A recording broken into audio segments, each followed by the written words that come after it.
Ladies and gentlemen and ladies, it's your host, Micah Wells Israel, coming at you with episode 5 of our 6-part series, The Order of Man, a Kingdom Marriage series. Welcome to Obedience, Faith, and Discernment, living truthfully, believing boldly, seeing clearly. I already told you who I was. You see the title. Yes, this is the entire reason why I started the series. I thank God for blessing me with it because I have learned quite a bit trying to get some stuff together for this series. But this is the entire reason why I started it. For context, I started this as a means not to necessarily say, well, I'm not too sure how I don't want to say that. For context, the reason why I said this, started this series, is specifically for this episode. It was only going to be this episode, and it's because I got tired of hearing women say, "A man that findeth a wife findeth a good thing." They quote Proverbs 18:22, but a lot of people weren't looking at it from the perspective as just because you're a woman, that doesn't make you a wife. What I really thank God for is that in the process of looking at everything, God has dropped it on my heart, like, just because you're a man, that doesn't make you a husband. And I realized that I may not be husband material myself. So now I'm working on improving myself in the process, and I thank God for that type of message, because something that started out being more of an emotional finger point turned into quite the revelation on who I am and the work and improvement that I need to do on myself. It taught me a lot about the type of women that I've chased after and the reason why that hasn't ever worked. And that's because I've been taking, for more or less words, I've been going after women who have already submitted themselves to somebody else. And I know we don't want to look at it like that, but that's the whole point of this. And we're going to get into it. But I do want to say this. A lot of times we as men chase women who haven't even put themselves in a position to be led by us. That's physically, that's carnally, that's what we do. We have these boxes that we check off. They tickle our fancy. And I do have to sit up here and say that I do have to say this, because this needs to be said. As men, we do some of the exact same things that we see and blame women for doing. We say they're stereotypical. We say they're chasing a bag. We say they have these boxes that don't matter and they won't ever find true love. But we all look for the exact same thing. I mean, let's be honest.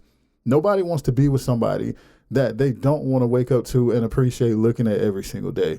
Nobody wants to be with that person. Nobody wants to date somebody that they're not physically attracted to. But that's the problem that we make, is that we look more towards physical attraction, including myself. We look more towards physical attraction. We look more towards physical appearance than we do what God could really be showing us.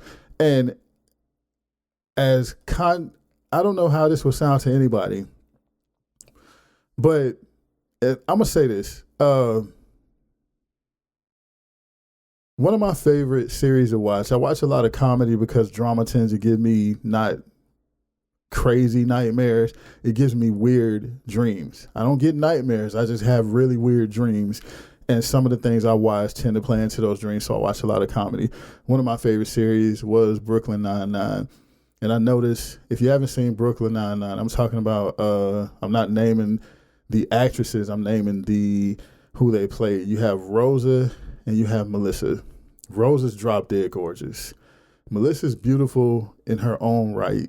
But the first time I watched Brooklyn Nine-Nine, I was like, wow, Rosa is so beautiful. She's just, God, she's everything. And the more I kept watching it, the more I realized, Rosa's still beautiful, but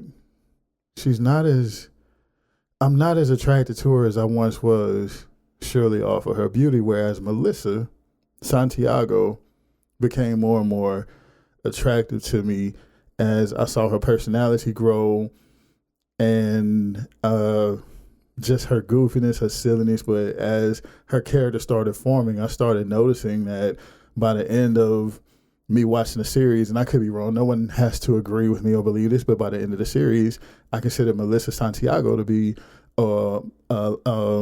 more gorgeous than Rosa Diaz. And I'm the reason why I'm saying that is to simply put out, like, you can get used to looking at somebody. I know that may not be what a lot of people want to hear, but eventually, just to flat out say it, somebody who you consider not attractive today, you'll start seeing features in them that you like. Somebody who you consider to be drop dead gorgeous, you'll start seeing features in them that you don't like. So appearance itself is subjective to time. I hate to say it like that.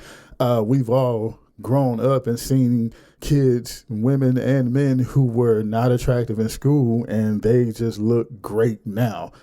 So, and I've also seen women and men, say what you will, who have fit in that form of attraction in school. And now you look at them, it's like, what happened? They still dress good and everything like that, but you look at them and you think to yourself, you really peaked in high school. You don't want to flat out say that out loud, but appearance is subjective to time. I do have to sit up and admit that from my own experience. This isn't anything in the Bible that says that. But let's get into this to where Proverbs 18:22, he who findeth a wife findeth a good thing. And as I've mentioned, and I'm speaking to my brothers with this, just because she's a woman, it does not make her a wife. I also want to point out that we live in different times. What makes a woman a wife is specifically how she fits into God's plan for your life, not your plan for your life. What makes a woman a wife for you is how she fits into God's plan for your life, God's plan for your life. When we are out looking for women to be wives, we have to understand that we're going to come across some who look like the wife. We're going to come across some who act like the wife, but then we just know that something's not right. I truly believe in my heart that when God shows you your wife, you will have no doubt. I also believe that it's all about timing on when it happens as well. We can talk about what we talked about before with Ruth and Boaz. Boaz knew who his wife was, but it still took them a significant amount of time to get together because Boaz had to work for Ruth, if I'm correct. I could be completely wrong. Excuse me. If I'm wrong, please let me know. But if it isn't Boaz, there's a story in the Bible where this man saw a woman, and as crazy as times were back then, like he had to work for, it wasn't Boaz. I'm not sure who it was, but you know the story I'm talking about in the Bible, to where this man went to the father and said, hey, this is your beautiful daughter. I'd love to marry her. And he said, okay, cool. You got to do this for me. Worked for him for, I think, 7 years. And he said, and he gave him he married him to the first daughter. Said, well, I can't marry the youngest daughter without marrying the first daughter.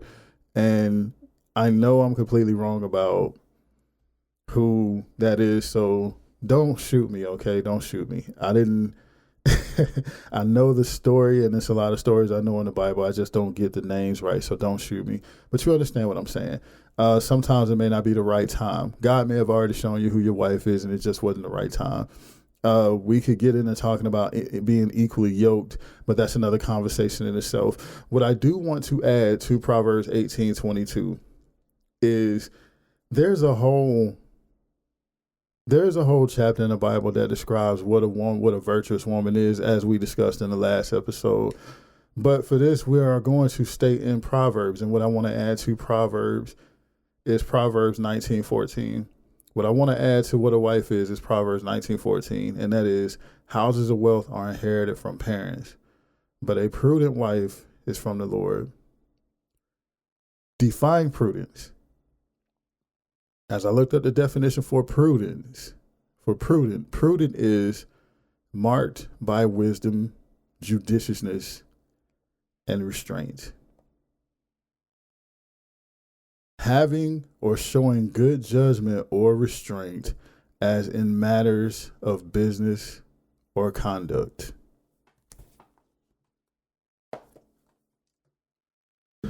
As we are out here as men, finding a wife, waiting for God to put us in that position. Now we've gone down this. God put Adam to work first. Then with Adam doing what God told him to do, that's when God finally said, okay, now you ready for your wife. I'll give you a wife. God placed Eve in Adam's path. So we know that we have to get to work first. We know we have to get to work. So get to work. You really want your wife? Get to work for God. That's the best way for you to find your kingdom wife. You can go out here and find somebody you're quote unquote compatible with and marry him if you want to, but that don't mean that's going to be a kingdom wife. It just means you'll be justifying having sex in God's eyes. I do believe God will honor that, but it's a difference between you just getting married and you finding a wife. And that's another thing that we'll talk about for another day. But we look up the definition of prudent, and I think what stands out to most to me is how they conduct themselves in public, how they conduct themselves, period, having restraint and having wisdom. So as we've also heard a lot of people say, a wise woman builds her house while a foolish one tears it down. You know good and well. Women love talking about intuition. And I believe that the male counterpart to intuition is instinct. We have instinct. Our instincts tell us when someone is trying to build us up or tear us down, which goes into the next episode. Ask for me in my house. But we look for a prudent wife, and we can look up other definitions of a virtuous woman. First of all, you have to find a virtuous woman. She has to be somebody that walks in integrity, that walks in wisdom, that walks in humility, somebody who understands that submission is not sacrificing their life, but you also have to be in a position to where you are that man in a position to find a wife. And you cannot find a wife if you are not actively moving for God. You want that kingdom marriage that satisfies all parts of you. Do you need to be actively doing something for God? It could be donating to a charity, but not all missions and ministries have to do with donating to a charity. It could simply be being at your position at work, as I said before. It could be going into your local store and just having a polite demeanor with everybody that you come across. We don't know what it is that you could be doing for God. That's between you and God, but it doesn't have to be the thing that puts you in front of everybody. The problem is we want to be seen, and we feel like positions to where we're seen and to where we carry these titles and these quote unquote offices and these quote unquote anointings. I love talking about this, and I hope you understand how this relates to everything. When I was younger and I was attending church on a regular basis, the pastor asked everybody, out of the fivefold ministry, what position would you like to be? This was like 18, 19 years ago. I know some women said evangelist because they feel like that's what they should have said. But you heard some say pastors, but the majority of them said prophets and apostles. When it came to me, he asked, what did I want to be? I said a teacher. They consider the teacher to be the lowest position of the fivefold ministry. That's the reason why when you go in church, especially black churches, I'm going to just sit up here and say, that's the reason why you go in church and you go in black churches and they talk about the fivefold ministry. They always relate the teacher to the pinky finger because they consider that to be the most insignificant position. I always looked at it like,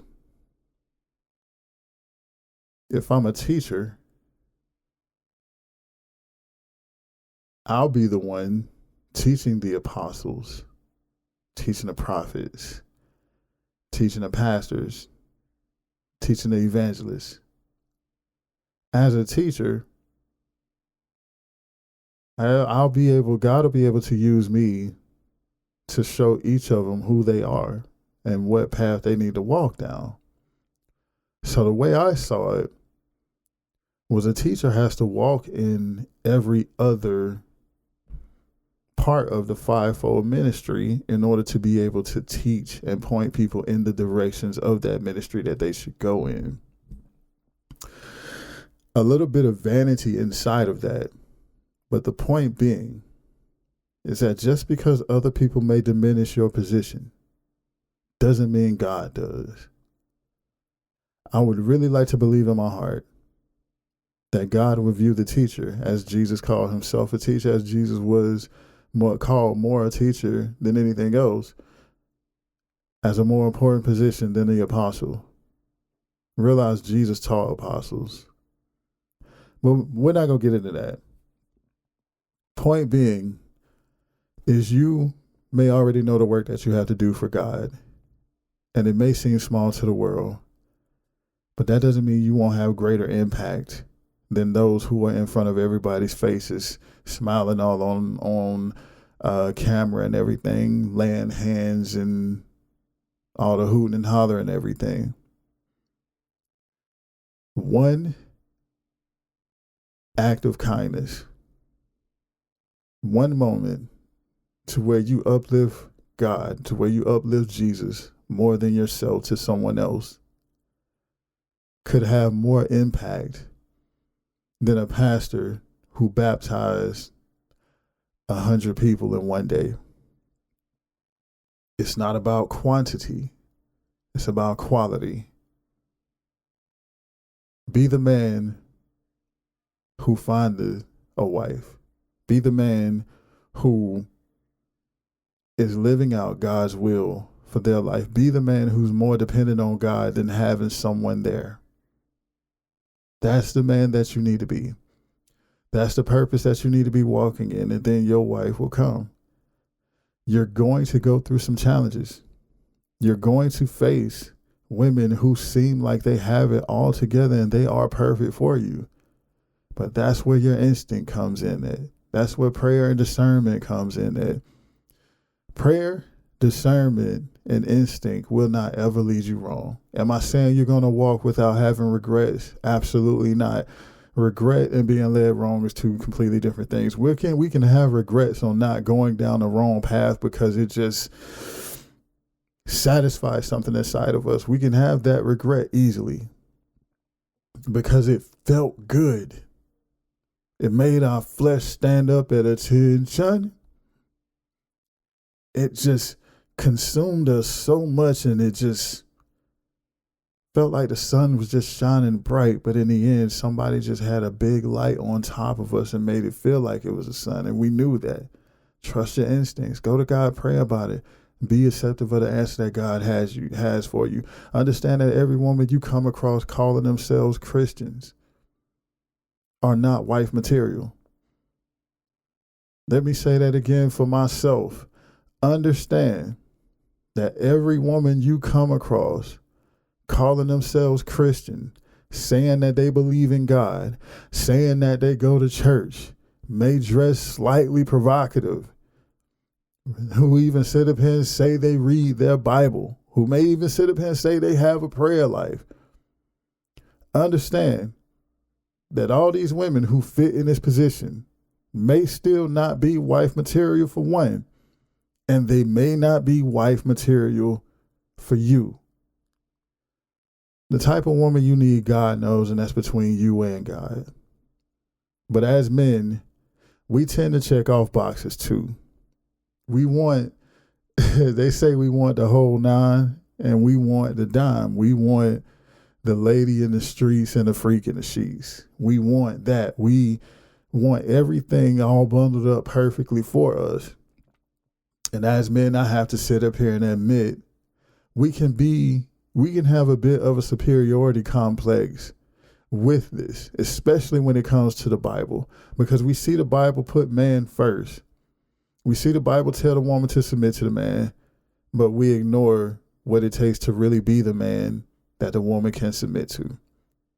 As much as I started this series by wanting to sit up here and just point out how all women are not wife material, the series has taught me more, and I hope it's taught you, to be husband material first.